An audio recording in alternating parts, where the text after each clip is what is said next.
I used to buy a lot of classic luxury items, especially when I first started dabbling into the world of luxury shopping. Over the years, however, I've downsized my luxury collection a lot, especially when I came across minimalism.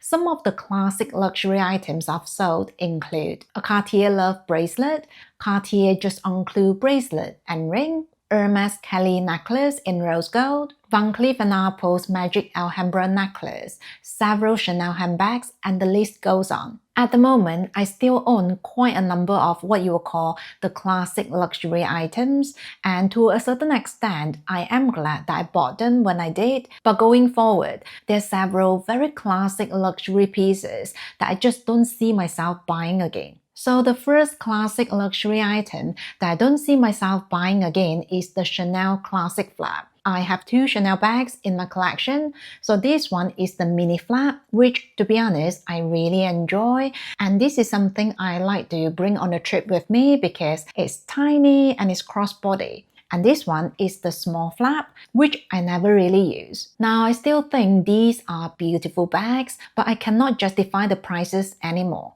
This small flap, for example, is now about $10,000. I simply cannot see myself spending that kind of money on yet another bag. In fact, I stopped shopping at Chanel several price increases ago because I just don't think their pricing is in alignment with their product quality. So truthfully, I don't even check the Chanel website anymore unless if I'm doing research for a video. If you're looking for a flat bag with amazing value for money, there are now so many great mid-range luxury brands out there. So I really don't think you need to limit yourself to only the very mainstream luxury brands. I also don't see myself buying another Hermes handbag in the foreseeable future.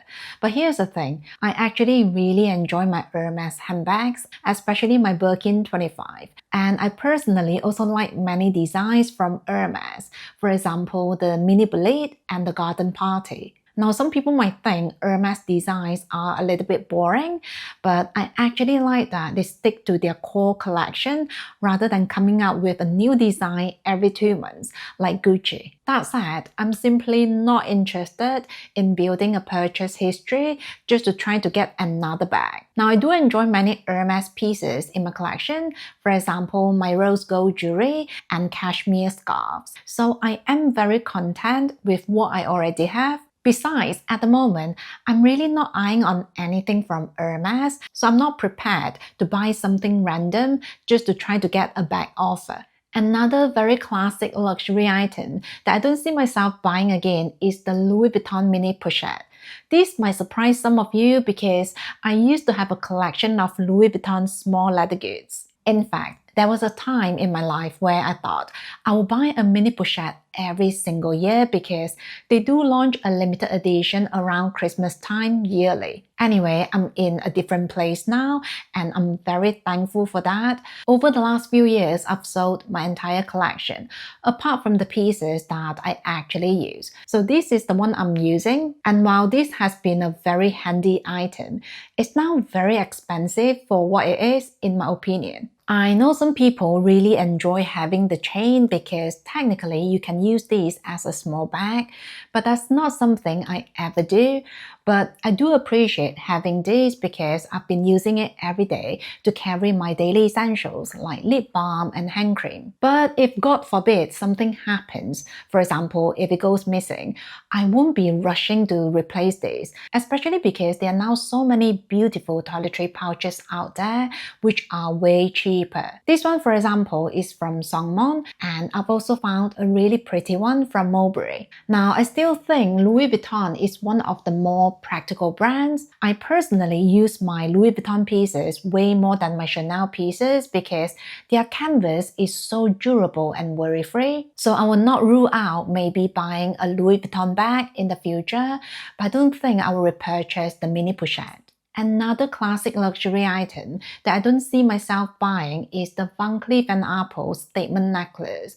Specifically, their long necklaces with 10 or 20 motifs, or their magic Alhambra necklace with 6 motifs. You see, a while ago, I was really interested in getting their sweet Alhambra long necklace with 16 motifs, but I'm glad I didn't.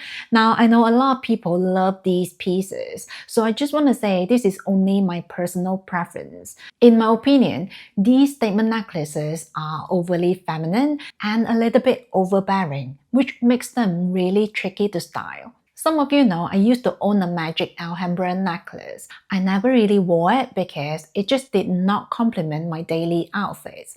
And I always felt like I had to dress a certain way just to wear the necklace. I don't know about you, but for me, that completely defeated the purpose of wearing jewelry. Because at the end of the day, your jewelries are your accessories, so they really should elevate your core wardrobe selection. And you shouldn't feel like you have to buy new outfits just to wear your jewelry. Now, I'm not saying that I don't like the Cleef Alhambras because clearly I still have a collection of them. So this is my sweet Alhambra necklace, and this is the vintage Alhambra bracelet.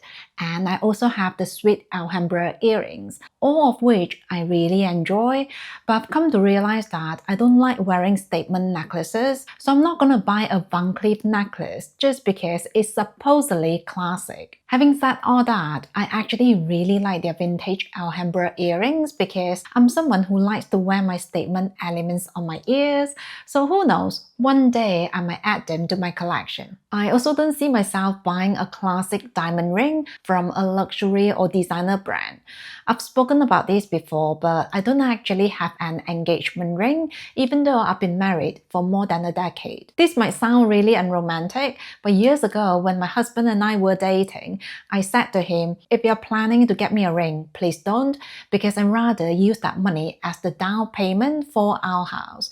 Till this day, I still think that was the right decision because we only just started working back then, so we didn't have a lot of resources. Anyway, years later, when we were in a healthier financial position, my husband wanted to get me a ring, so off I went shopping at Tiffany & Co., Chaumet, Chopard, Cleef and Arpels, and the list goes on. At one point, I was this close to getting the Chaumet Josephine ring, but in the end, I decided that I don't actually want a ring that much. The thing is, I've gone through so many years without a diamond ring, and I honestly don't feel like I'm missing out on anything. I guess this is partly because of the nature of my day job, seeing I'm constantly putting on and removing gloves. So wearing a big diamond ring isn't exactly very practical for my lifestyle. That being said, even if I change my mind one day, I don't think I'll purchase a diamond ring from these major luxury jewelry stores. You see,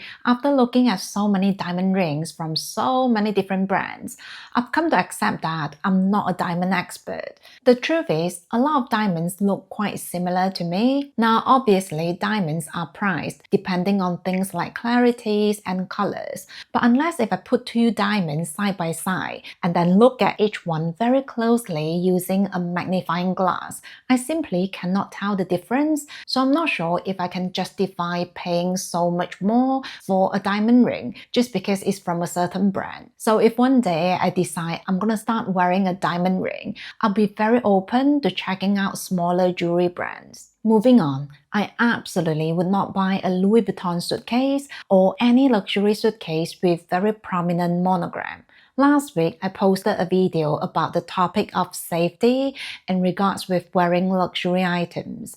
In that video, I mentioned I always prefer to look really low-key, especially when I travel to a new place. Depressing as it is, there are many places where tourists are being targeted for robberies, and when you're wearing something that's so eye-catching, it can put you in the spotlight for the wrong reason. So for the sake of practicality and safety, I personally don't think these luxury suitcases are a good idea. If you're looking for low-key travel pieces with amazing quality, Carl Friedrich is a wonderful option.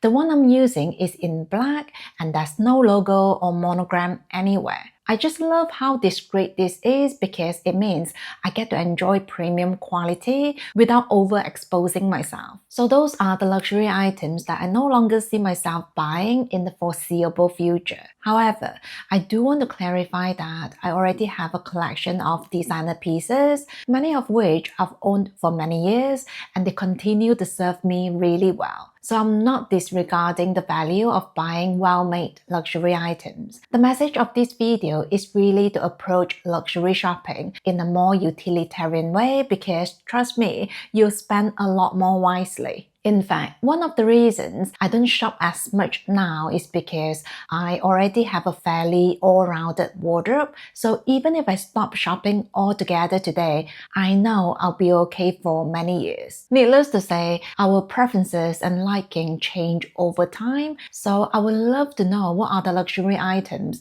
that you were interested in before, but you've decided not to buy. And why? I think that would be a very helpful conversation for everyone. That's it from me today. Take care and I will see you soon.